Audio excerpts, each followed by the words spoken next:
alam niyo na napakainit pa ng issue mga kababayan ng pagkawala nito pong si Paulo Tantoco.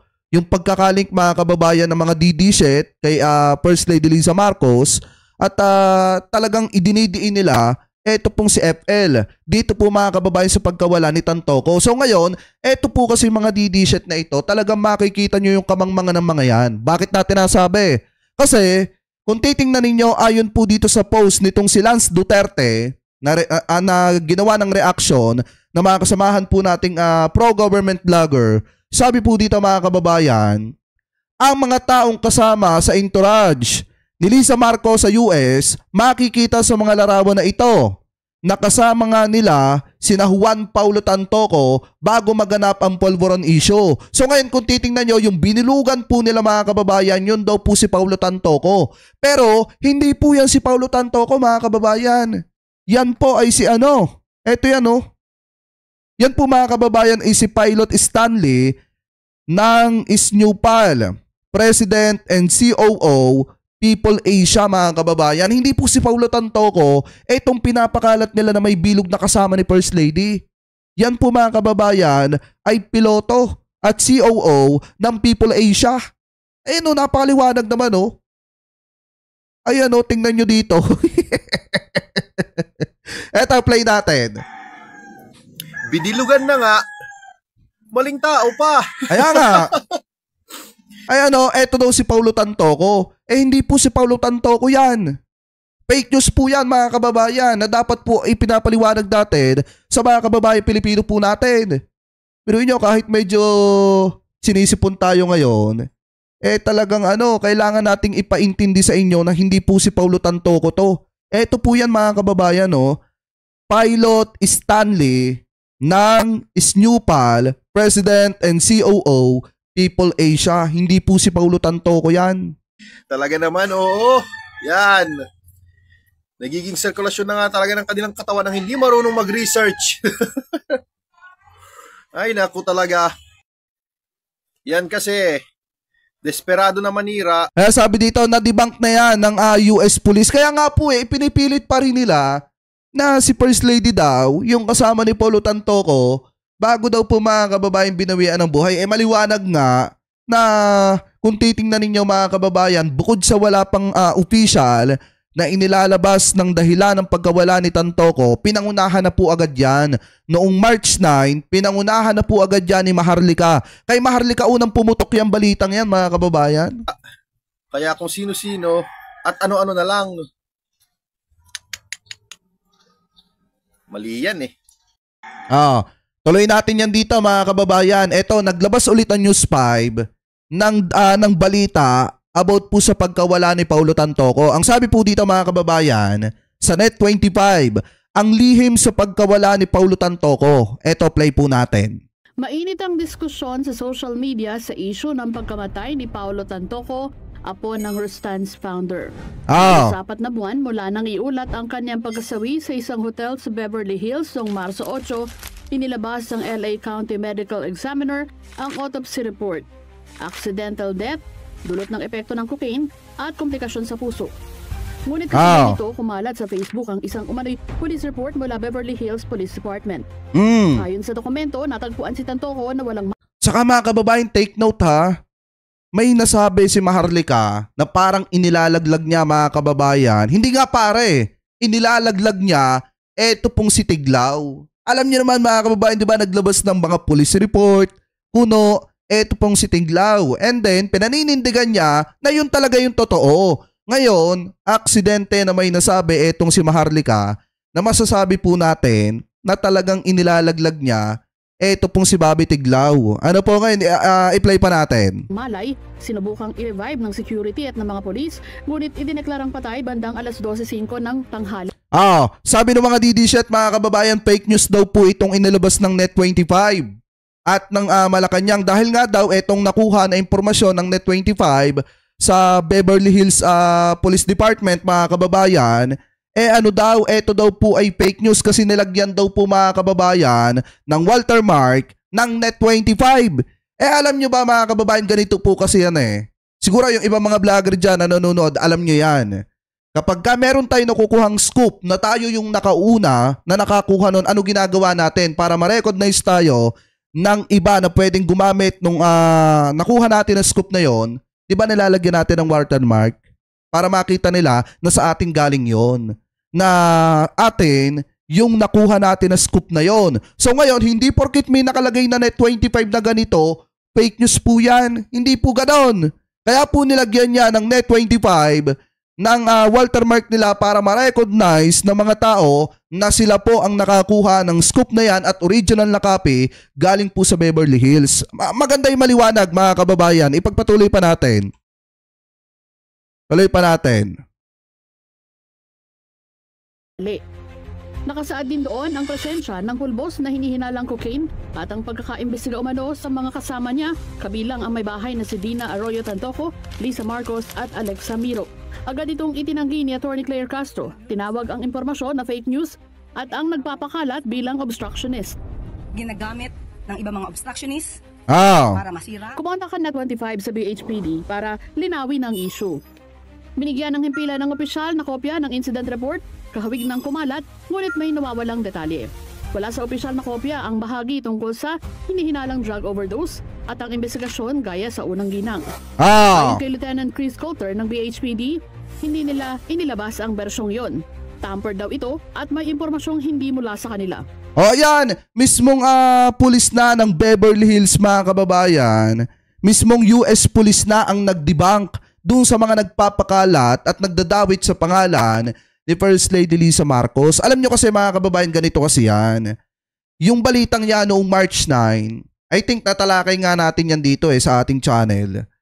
Yan po ay ipinakalat ni Maharlika at idinawit ni Maharlika itong si First Lady. May mga pinapakinig pa siya na audio na umiiyak daw yung pamilya ni Paulo Tantoco dahil inihiwalay daw, parang pinapalabas pa na kinidnap, mga kababayan.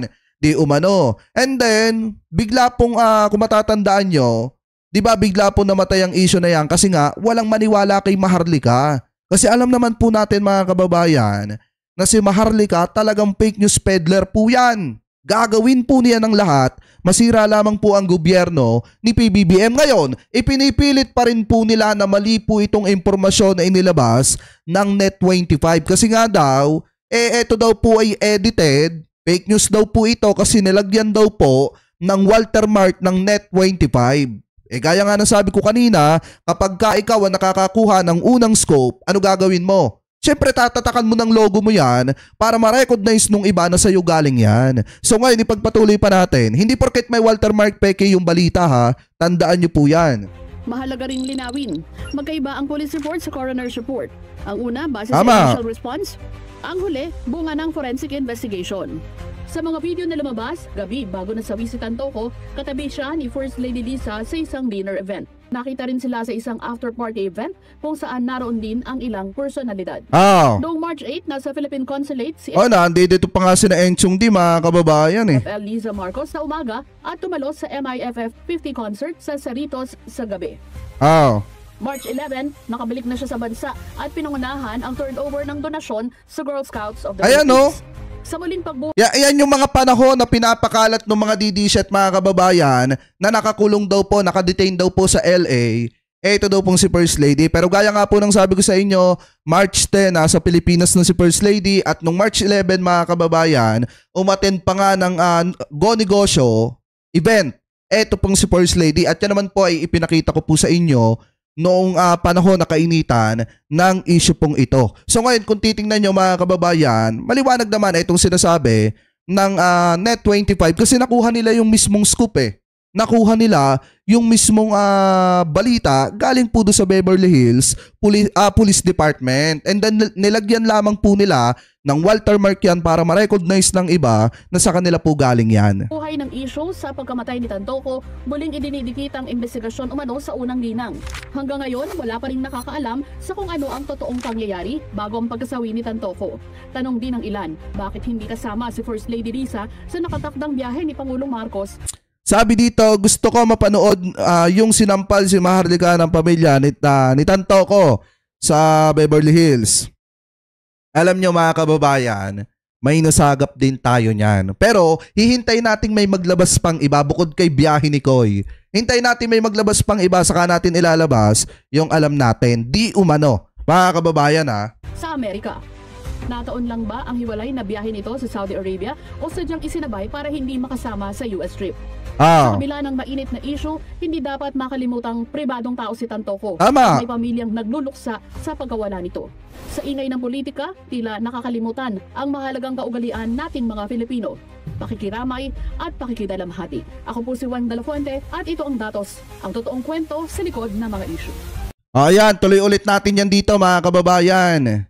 Wait, tuloy, hindi, ito muna. Kung titingnan nyo, di ba mga kababayan, may pinapakalat sila na legit daw yung police report na hawak nila na kung saan naka-indicate po doon yung dahilan ng pagkawala ni Paulo Tantoco and then yung connection ni First Lady Liza Marcos sa pagkawala daw po ni Paulo Tantoco. At yan pa nga po ay pinagtibay nung inilabas ni Bobby Tiglao yung kanya mga yung kanya mga post mga kababayan na di umano galing daw po sa balita ng Beverly Hills mga kababayan na kung saan pinagtitibay niya yung aligasyon kay First Lady. Kaso nga lang ang problema, pakinggan niyo yung sabi ni Maharlika. Totoong may dokumentong nag-leak. Peke o may dinagdag. Pero hindi na ako nag-post niyan, hindi rin nag-post si Din yan. Ang tawag dyan ay... di ba si Tiglao lang naman na nag-post noon? So sino sinasabi niyang fake news dito? Si Tiglao. Kasi si Tiglao lang naman, si Bobby Tiglao lang naman mga kababayan ang nag-post noon bukod po sa kanilang dalawa noong kalbo na didishit na nagbablogger-blogiran. Diba?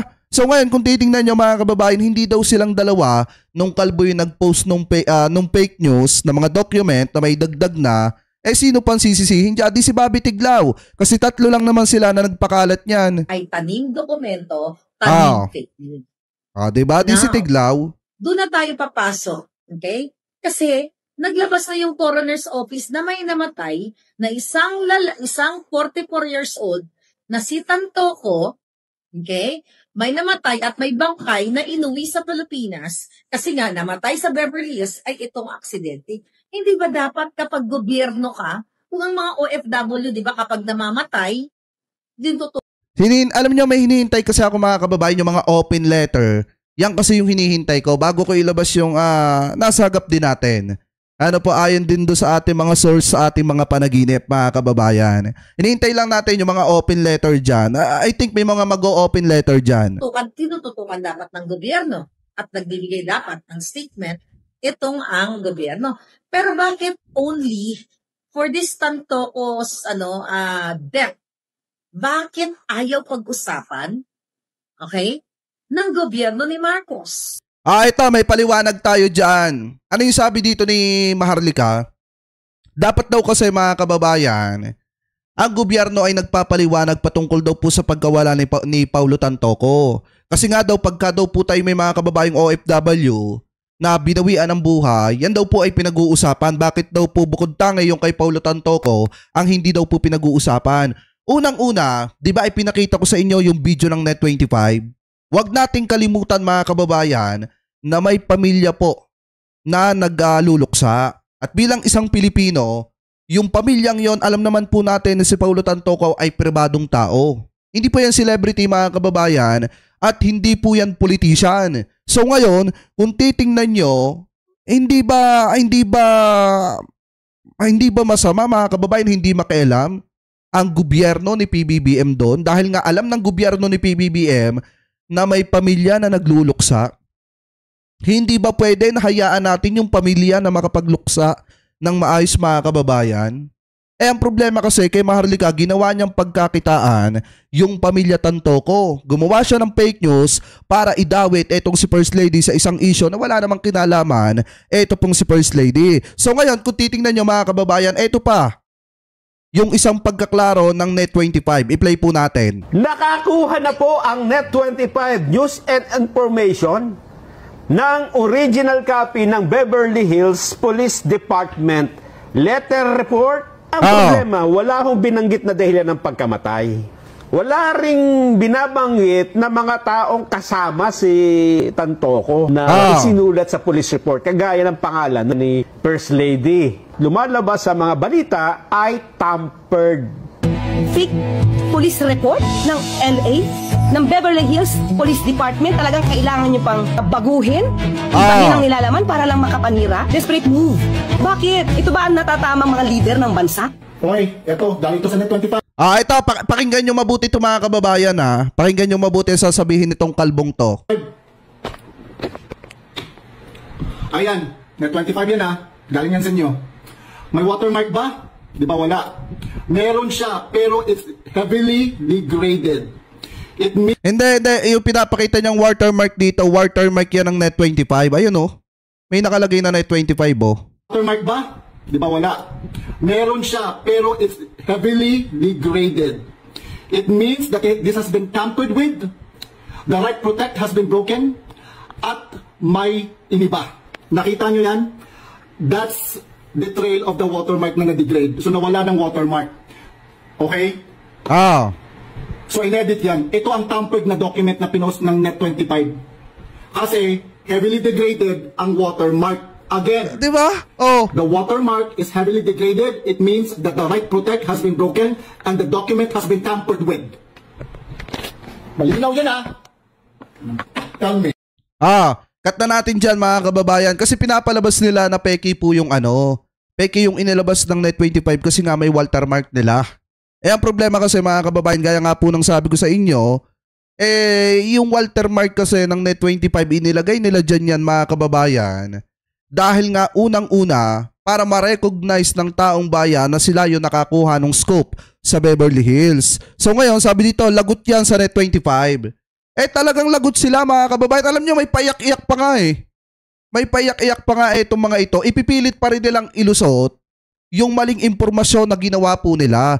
Alam nyo ba na si Maharlika sanay pong gumawa yan ng mga peking dokumento na kunyari may binabasa, na kunyari may ipinapakita, na kunyari yan yung ebidensya at totoo yung kanyang mga sinasabi. Pero gaya nga po ng sabi ko sa inyo, since nagsalita na yung pulis ng Beverly Hills, maliwanag naman mga kababayan na mas dapat nating paniwalaan yon kaysa kay Maharlika at dito po sa kalbong ito. At mas lalo na kaysa kay Bobby Tiglao na inilaglag ni Maharlika na nagpakalat ng mga peking dokumento para i-relate itong si First Lady sa issue na wala namang kinalaman ito pong si First Lady. So ngayon, kung titingnan nyo mga kababayan, ito po mga ito, syempre gagawa sila ng ingay dahil nga alam po natin napapalabas yung arrest warrant ni Bato de la Rosa. Hindi nga natin alam kung nakalabas na Pero ang isa lamang po yung alam natin, bago matapos ang taon na ito, maa-aresto itong si Bato de la Rosa at kailangan nilang gumawa ng matinding ingay at issue para maipantakip po sa posibilidad na pagkaka-aresto or pag-aresto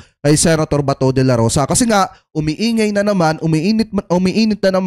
ang usapin ng ICC arrest laban po dito sa mga kaalyado ni dating Pangulong Duterte. Hindi ba kayo nagtataka buhat nung pumutok yung mga posibilidad na pag-aresto kay Senator Bato de la Rosa, bigla po nilang binuhay ito pong isyong ito na matagal na, ilang buwan na ang nakalipas bago pa mga kababayan bago pa ulit nila buhayin. Diba? Ilang buwan na yung nakalipas nung nangyari ang issue na yan, ngayon binubuhay ulit nila. Dahil nga, alam po natin na may mas matinding issue na paparating at yun yung possible na paghuli kay Senator Bato de la Rosa at yung paparating din na impeachment trial ni Sara Duterte. Kaya nga double time ngayon yung mga DD-shit para sirain ang gobyerno ni PBBM. Kaya nga kung titingnan nyo ano yung sabi ni Bato de la Rosa, kaya lang naman dabuhay itong ICC arrest na ito. Dahil may matinding issue na ipantatakip nila itong ICC arrest sa issue ni First Lady.